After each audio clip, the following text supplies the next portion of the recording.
Everybody, my name is Aviv. I'm a founder and the editor of The Marker magazine. It's a business newspaper in Israel.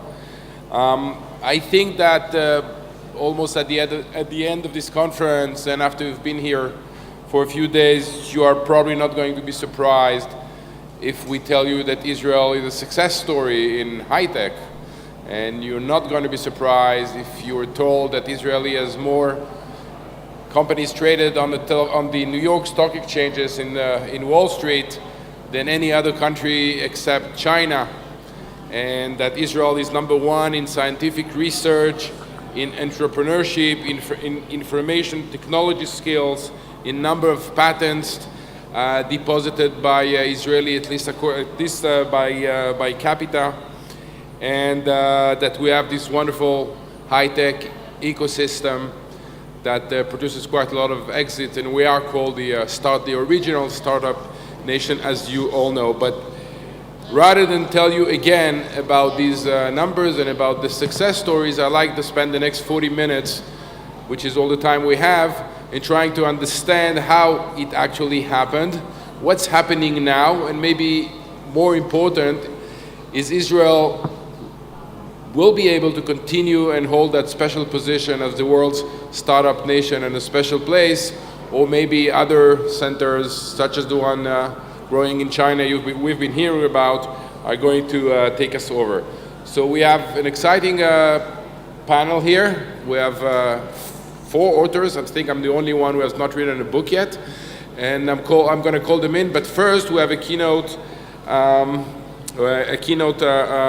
by Professor Peretz Lavi, who is the president of the Technion, which is the Israeli technology academy, the high technology academy, the MIT of Israel, I don't know, maybe something like that. So, Peretz, please come here.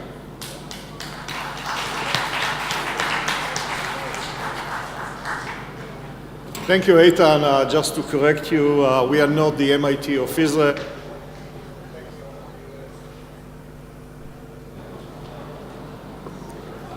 I'd like to take you, 2 years ago, I was in Seoul, in Korea, and a journalist asked me if I can really provide him with an explanation to the startup nation phenomenon. I mean, is it something in the water? Is it something in the Middle East? Is it something from the Bible? And the interpreter was a Korean girl that studied in the Hebrew University in Jerusalem. And she told me, let me explain to him about the difference between Korea and Israel. I said, okay. And she said, look, I studied high school in Seoul. And one day, my teacher called my parents to complain about me. And what was the complaint? She is asking too many questions. In the Technion, when I start lecturing, before I complete my first sentence, somebody raised his hand and said, Professor Lavi, you don't know what you are talking about. This is the difference. I gave several lecturing tours in Japan. You lecture to 1,000 students. At the end of your lecture, you ask, is there any question? Silence. Nobody dared to open his mouth, afraid to embarrass you, the lecturer, and embarrass themselves. The Technion now has a campus in China, in the province of Guangdong. We are teaching top-notch Chinese students, undergraduate students. The major challenge is to re-educate the Chinese students to open their mouth. They are sitting, they are not participating in the class, they are not asking questions, and the major challenge is to trigger them to ask questions, to participate. So I truly believe that there is a national character there is a national character in behavior, in education, in the need to achieve, in how you relate to failure. In Korea, if you fail, it's not only your failure, it's the failure of the family. So you don't take risks. And I must say that it is not only the Far East. I was guest of the Canadian government in Ottawa, and I gave a talk to the general directors of the Canadian ministries. The dream of a student in Canada is to find a government job with a pension and how we can find, on a weekend, a place to drink beer. And by the way, this is the same in Australia. So I believe that part of the Startup Nation phenomenon has to do with our national character, has to do with the need to achieve, with socialization, and with education. The Minister of Education, Mr. Naftali Bennett, called the universities a cartel. Usually cartel is associated with other economic systems, but without the universities, I truly believe Israel wouldn't be startup nation. When I meet Technion graduates all over the world, in the Silicon Valley, in Boston, in Haifa, in Tel Aviv, 10, 15 years after they graduated from the Technion, and I asked them, in retrospect, what did the Technion give you? How come you are now the senior vice president of Apple, like Johnny Cerugio, or the senior vice president of Intel or Amazon, Yoel Marek? Unanimously, the answer is the Technion gave me tools to solve problems that I didn't know exist. The broad education, the deep education is imperative for success in any job that our graduates find once graduating from the Technion. Statistics. Technion graduates in the last about 15 years, funded 2,000 companies with revenues of about $30 billion, with 100,000 jobs. I do not believe there is a country with a single university that has such an impact on the economy of its own country. You're going to hear later from Professor Shlomo Meital, who studied the contribution of the Technion to the economy. But there is one more element that I think ignored when you talk about startup nation. We use always the cliche, necessity is the mother of invention. And many of the inventions in Israel are a matter of necessity, and I'll give you just one example. 1969, the Technion established the Microelectronic Institute. This is before the time that people knew how to spell microelectronics. And the question is why? Why suddenly somebody woke up and decided to have a Microelectronic Institute? Interestingly, after the Six-Day War, many of the audience here are too young to remember, Charles de Gaulle imposed an embargo on anything to do with the Air Force in Israel. We needed semiconductors. The Microelectronic Institute in the Technion was established to provide the first semiconductors to the Israeli Air Force. This was the birth of the high-tech sector in Israel. So necessity is the mother of invention. So invention, startup nation phenomenon has a multifactorial reasons. We have a national character that prefer chaos mixed with curiosity, and we have universities that provide a very broad education.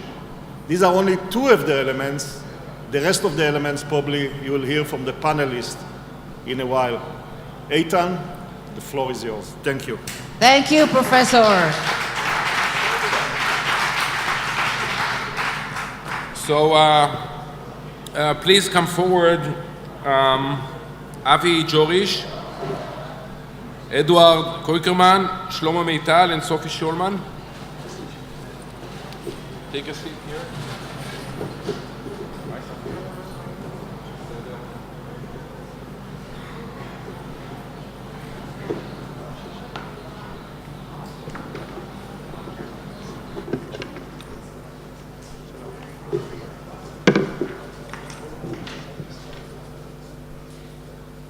So thank you all.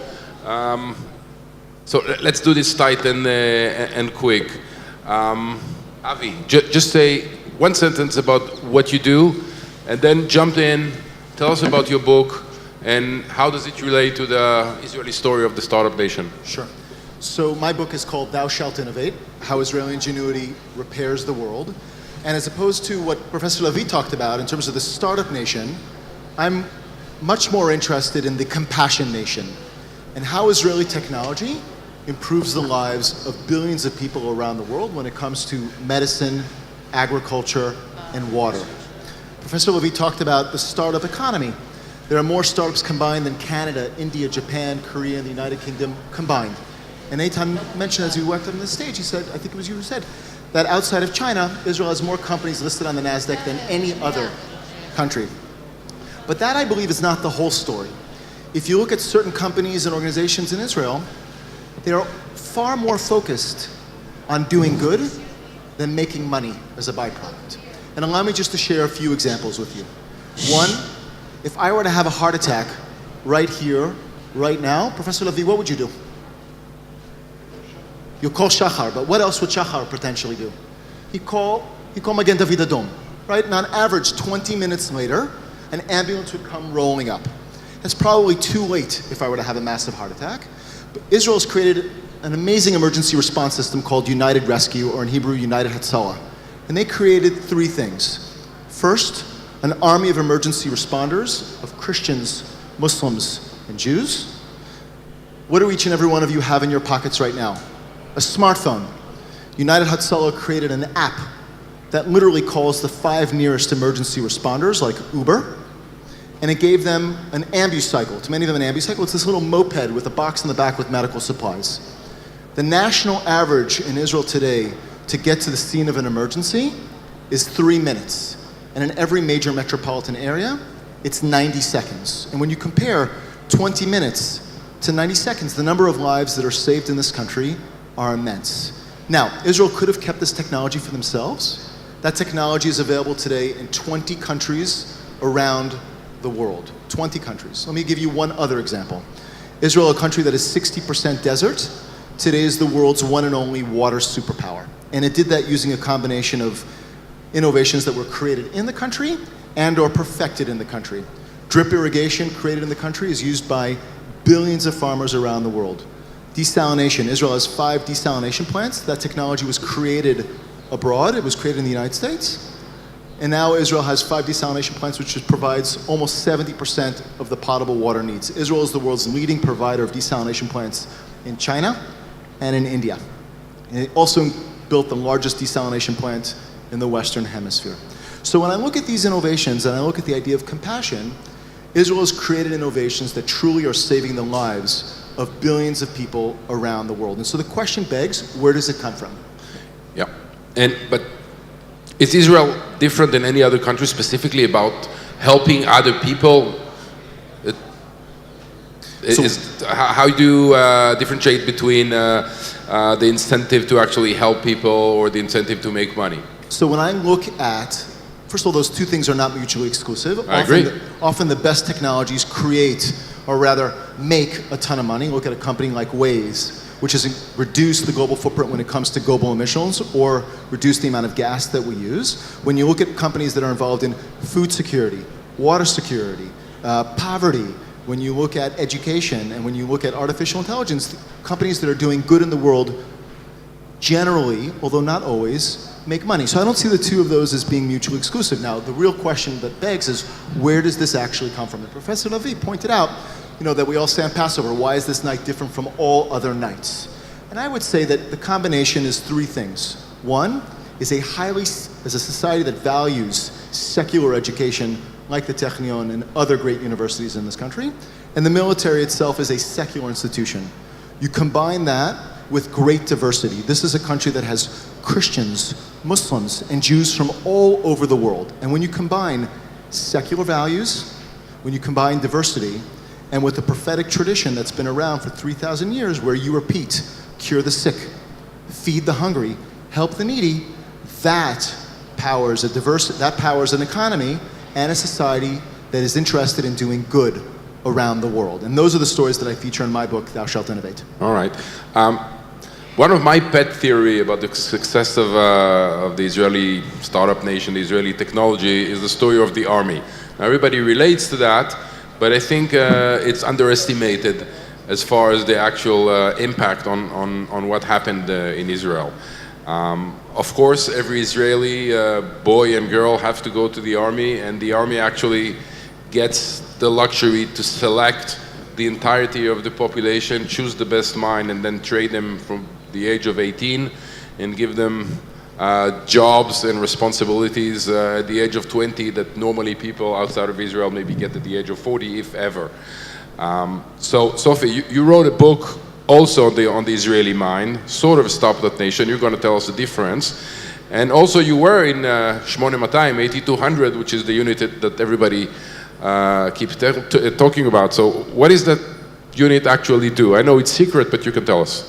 Well, I'm probably the only person who didn't establish any startup company finishing 8200, but I am a journalist. I'm a capital markets editor at Kalkalist, competing newspaper and website. And together with our chief editor, Galit Chemi, we worked for the past 2 years on the book, which is it is different from the Startup Nation even in the sense of timing, because Startup Nation starts with this big success story of a better place, which we know now it's not in such a good place. So it's all very dynamic, and the innovation has gone a long way since then. But if I have to summarize the book in shortly, the book is called The Israeli Mind, the story of Israeli innovation. It has hit the stores in Hebrew, and really in these days the English edition is being printed. We wanted to look at everything in different size. We are both, Galit and I am by myself, we are financial journalists, and I can relate to what you talk about if it's the money issue, we always write the huge exit, this company and that company was sold for a huge amount of money. And during our work on the book, we met lots of entrepreneurs, innovators, CEOs, and we came to realize that most of the people are not really happy about the exit. It's something else. It is even so surprising that Benny Landa, when the person who sold Indigo for $8 million, he told me that it was one of the saddest days in his life. And later, when he saw Indigo products at the HP's booth, it's show, it was like seeing his wife in someone else's arms. So the money issue is a very big question, if it's for money or just for the thrill of inventing something, of innovating. And when we come to talk about the army, the tech elite units, which of course they have a huge place of honor in the Israeli story. But during our work, we identified 6 what we called innovation centers in Israel, which in the combined provide a unique platform that nourishes the Israeli innovation. And if I can share with you something that was left out of the book is maybe the seventh center, but it's the first one really. It's Ben-Gurion by himself. He's actually the first innovator, and he is the one who started with this DNA for Israel. He's some of the innovationists in our book, and there are 70 because it's the 70th year of Israel, but we could have made it more than 100, of course. But some of the invention are really started, as you spoke about, necessity, scarcity, deficit of everything. So some inventions are basic, like ptitim, what we call in English Israeli couscous, because Ben-Gurion told, you have to find me something to feed the people who come from all over the world to Israel. And some innovations are by his vision and his inspiration. If we talk about drip irrigation or the sun heating of water, the boilers. So he is the founding father not only of Israel, but we think that also the DNA, the innovative DNA. But then, when we go forth with the Israelis chronology, you can say we identify that the defense industries are another innovation center, and it's here the reasons are more sad, you can say, because what makes our defense industry unique is that we have a laboratory live almost every couple of years. We have war or an operation, and we get to try the systems we develop, and the world can see it. So it's not so good for us, but it's good for the innovation. And also, yesterday I was a soldier, or maybe in the reserve, and today at my day job I am an engineer at Rafael or the aviation industry, so I know what are the needs and I know how to think, how to innovate. This is another innovation center. When go forth, it also relates to the Technion. It's the transfer technology companies. I don't know how many of you know, but one of the first technology transfer companies was established in Israel by Chaim Weizmann in the Weizmann Institute, Yeda, the company which is famous for Copaxone and many more, and the RSA encryption system. So it's another center of innovation. The Volcany Institute, which is all dedicated to agricultural research, it exists in different places in the world, but in Israel it has special innovation due to our climate, which we're all sitting here, it's still hot, so this one we haven't invented yet how to make it, the weather here is a little bit nicer, but maybe it's on the way. So and when I go to the next one, of course the VCs, we didn't invent the VCs, but we are one of the leading companies, leading countries in VC funding per capita. So combining all these factors created a really unique platform. So, okay, just follow up. Out of the list of reasons why Israel is what it is, which one is the most important? Wow, I think that one lies in the last equation which finishes our book. It's not so complicated like the equations developed in Israel, in the Technion, but all of that platform that I talked about, it wouldn't be any good without the equation chutzpah plus balagan equals disruption. It's our DNA together with the platform. This has also some disadvantages. We'll talk about it in that in a minute. Just a word about Ben-Gurion. Yeah? Just a word about David Ben-Gurion. I fully agree with you. David Ben-Gurion was the one who picked the site of the Technion himself. He walked on the Carmel Mountain and picked the site. More than that, he decided which faculty will open on the mountain. Faculty of Aeronautical Engineering. Why? Because in the future we need aeronautical engineering, because we need an Air Force. There was an editorial in Haaretz in 1954. What they are going to fly over the Carmel Mountain? Kites? Nobody believed. There were 6 aeroplanes in Israel. David Ben-Gurion was the leader. Yeah, but you're the scientist, you know, there's a cause and effect. You can't prove that that's the way actually it happened. Many other people tried to do the same and it didn't happen for them. But you can stay with the next question because it's for both of you. Shlomo, you go ahead. Obviously, it's about education, and we do have a problem in education. It's not so rosy over there. It's not the same story as the army or Ben Gurion. But you're in the Technion as well, and you teach innovation in a way. So can you learn innovation by definition? And this is a dicey question because I'd like to say, if the answer is no, then maybe we're safe here. We have the innovation thing and nobody else can copy it. If it's yes, then everybody else in the world may be able to copy it and maybe we'll lose our advantage. So which is it? So thank you, Eitan. So my question really is, can you teach people to be entrepreneurs? And I've been doing it for 40 years, 40 wonderful years at the Technion. Now, I'm a very slow learner. And the answer to that question, I've discovered, is unfortunately no. You can't teach people to become entrepreneurs if they don't have fire in their belly and fire in their eyes. And I've taught innovation in other countries to students in France who are superb engineers. France has great engineers, but they have no intention of jumping off a cliff and starting a business. Why not? Because they want their 6 weeks of vacation and a guaranteed salary.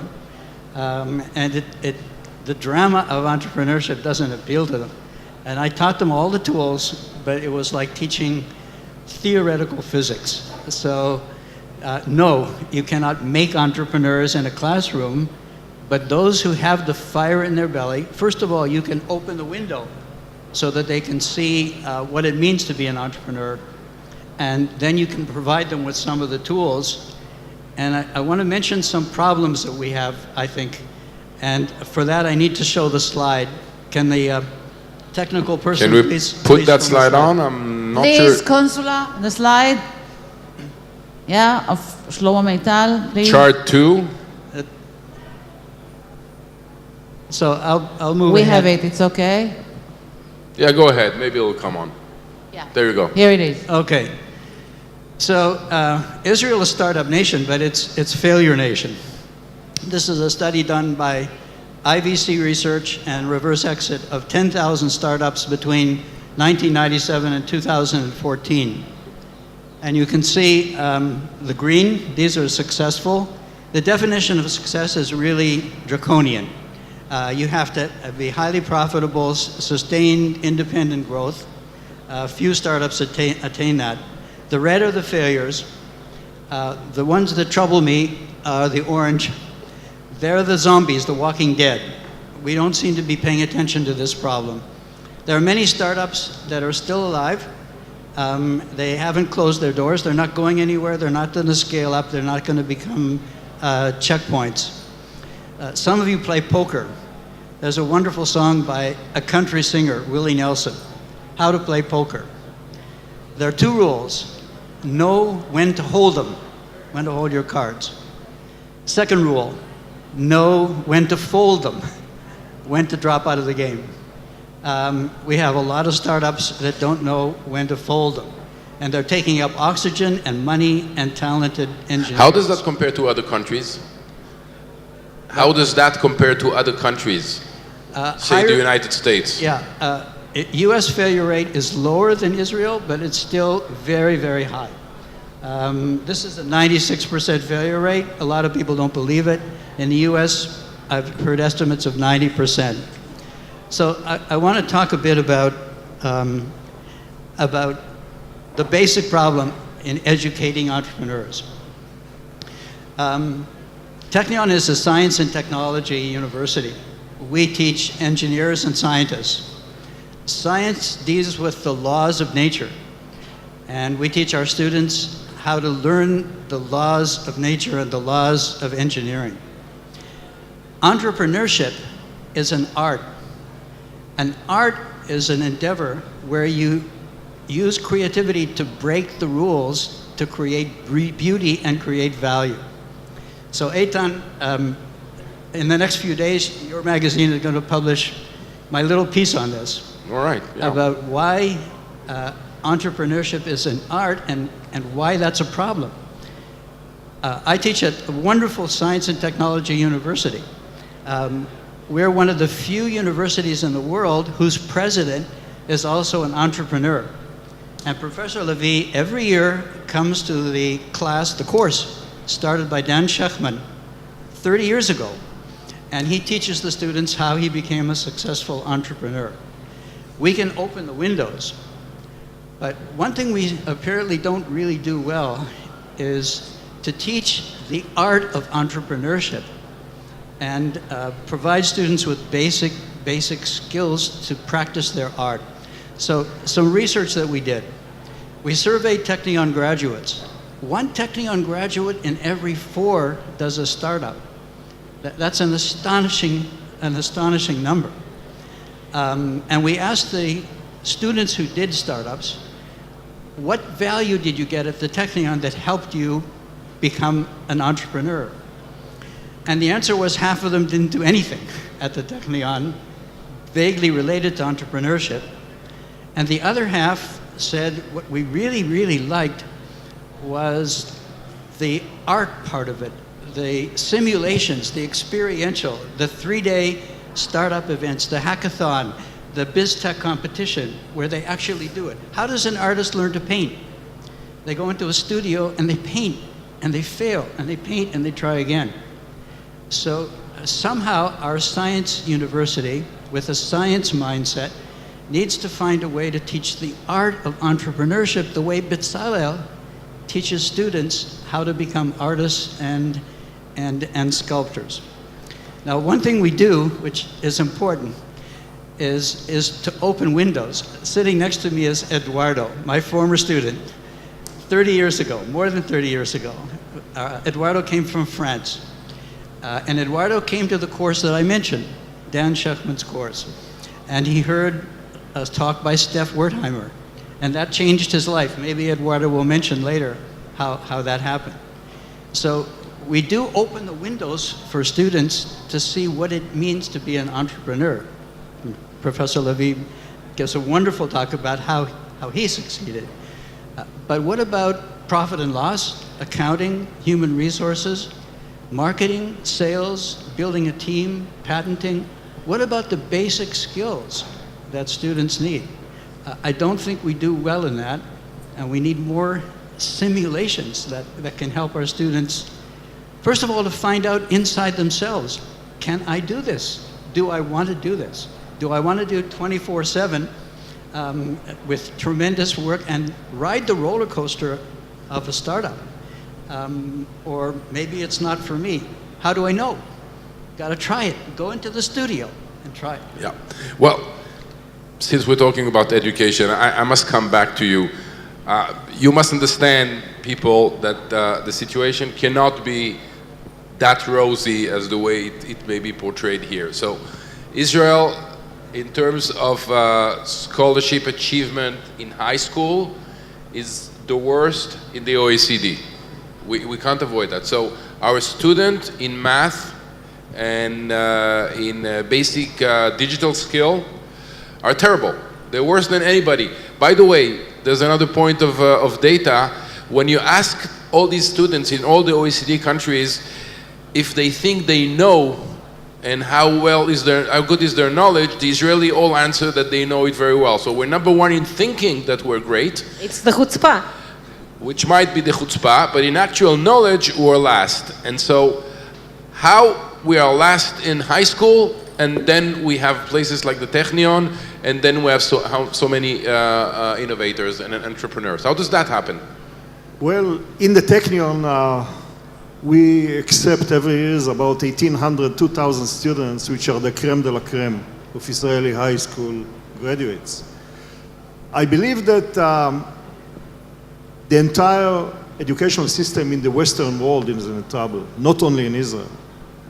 It is in France, it is in UK, it is in Australia.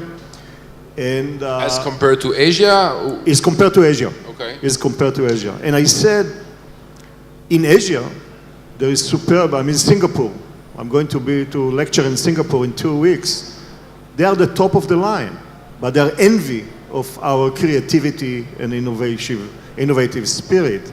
So there is a price you pay for superb education in a country that dictates to the students almost every minute of his life. I think that, and I should compliment the Minister of Education for the campaign to support 5 units of mathematics. This caused a change. It is indeed caused a change.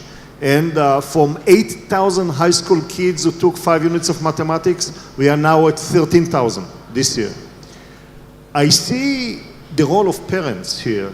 We see it in China, by the way. We are teaching now in China.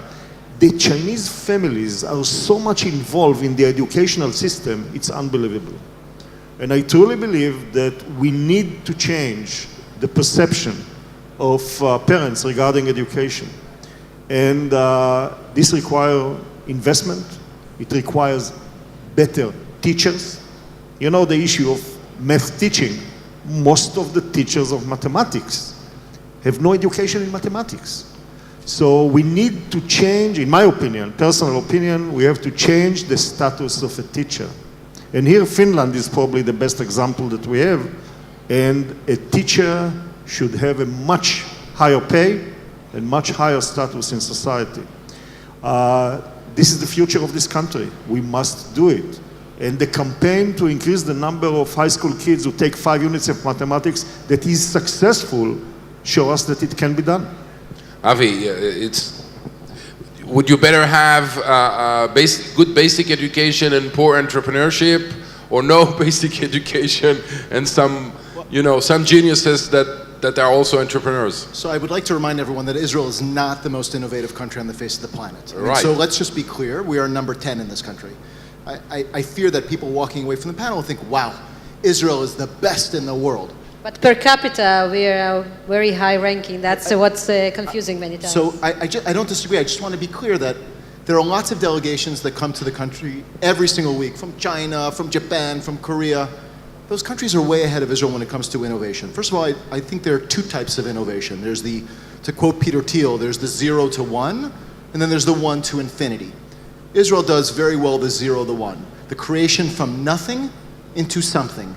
And then you have the something into perfection, and slowly but surely making it better. Israel does very well the 0 to 1. Israel is not the scale-up nation. Israel is the startup nation. So that's 2. And then lastly, I think truly what differentiates us is this idea of compassion. What Israel does extraordinarily well, in addition to highly innovative things, is the idea of feeding the poor, curing the sick, and helping the needy. And so when you look at what differentiates us from the rest of the world and our value proposition to the world, which we've been saying for 2,000 years, it's exactly this. Yossi Vardi, when I interviewed him for my book, he reminded me, he said, Avi, Israel is not a nation of saints. We are a nation that has been seeking higher meaning for 2,000, 3,000 years. And truly, I think that is at the base of what Israel does extraordinarily well. And so I'll have to disagree respectfully with Professor Meital in that I do believe that entrepreneurship and innovation can be taught. Otherwise, why would you have all of these delegations coming in week after week after week? They'd be wasting their time. We have 17,000 participants here, a lot of them from abroad. Yeah, they're here to learn and export that ideas to their own countries and recreate it there. Okay, Edward, you're an investor, you're in finance. All this needs money. You need to fund all of this. So for a while there was this conspiracy that Jews here and Jews in Wall Street, they probably somehow cook the whole thing together and some way it gets funded. But how does it actually happen? How do we get so much money, definitely per capita, than any other country in the world? Yeah, so I wrote a book called Israel Valley, and I addressed that one of the 7 parameters, that the main way to finance these startups, it's a venture capital industry that grew a lot. When I started my first fund in '93, we were 3 venture capitalists, and we have 100 venture funds active today. But before just I I address the issue of how we get that financing, I want to support Aviv's analysis regarding, I meet a lot of entrepreneurs, and I see the drive behind their startup. The drive is not really doing the exit, but to create value. I will give you one illustration which had a huge impact on our venture capital activity. We were the only Israeli venture fund that invested in Mobileye. And Mobileye, you have 300 engineers that most of them developed algorithms in order to divert missiles originally, most of them from A200 unit. And they came with the idea of developing using algorithm in order to divert not a missile but a car to avoid a collision and to save lives of many people.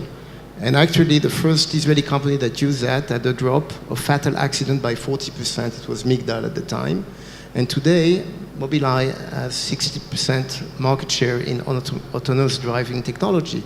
So I do see that vision when I meet entrepreneurs, and that's what drives many of the people and also us as venture fund, that we think that we can help when we invest in a biotech or medtech company. Now to come back to the link with Europe, the venture community here has grown in an amazing way. If you take, for example, in the medical field, what is invested in by venture funds in Israel in medical technology, in medical device, it's half of what is invested all over Europe put together. Just in the last 2 years, you had $5 billion per year invested by the venture community in Israel. So obviously per capita is number one in the world, but in absolute number, we stand just behind the US. But is this based on any past results? Can you show that Israeli investment by VC fund, Israelis and foreign in Israel have done very well, and therefore this is a reason they keep coming?